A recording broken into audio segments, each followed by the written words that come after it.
Master Builders Australia hitting out at Labor leader Bill Shorten's move to put company tax back up if Labor wins government. This comes, of course, after what we've just heard from Matthias Corman. Let's get details now. We're joined live by Denita, Wawn, the CEO of Master Builders Australia, who joins us from our Sydney studio. Denita, thank you so much for your time. My pleasure. We just heard Matthias Corman there calling Bill Shorten's decision this week reckless and sudden. What do you make of his pledge this week? This is really bitterly disappointing for Australian builders, and particularly those who are really building up their businesses, who want to employ and who want to get on with their job. When we talk about 10 million to 50 million, we're talking about turnover. We're not talking about profit. We're talking about mum and dad businesses that might employ 5 to 10 people and in very tight margins.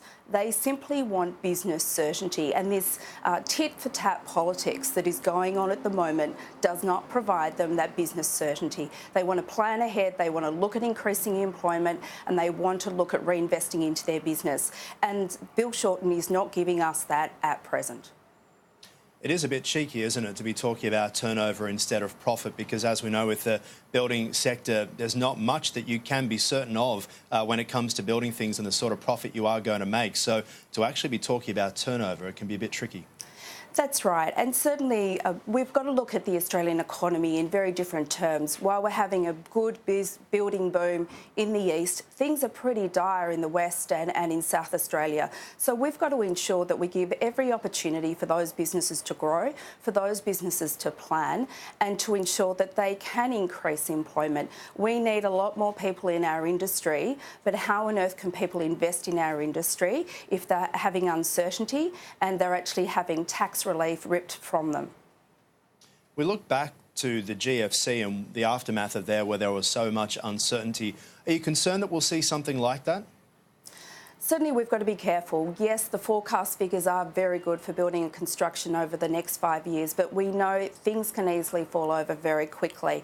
We've seen that in Western Australia, where we've had virtually a 50% decline in residential building alone, with the downturn in the mining boom and also with population decreases. So we've got to be very vigilant. So these are small decreases in tax relief, but nevertheless they can make or break a business in terms of their opportunities for success in the future. So we've got to be vigilant. We've got to give business every chance to be profitable so we can grow the economy.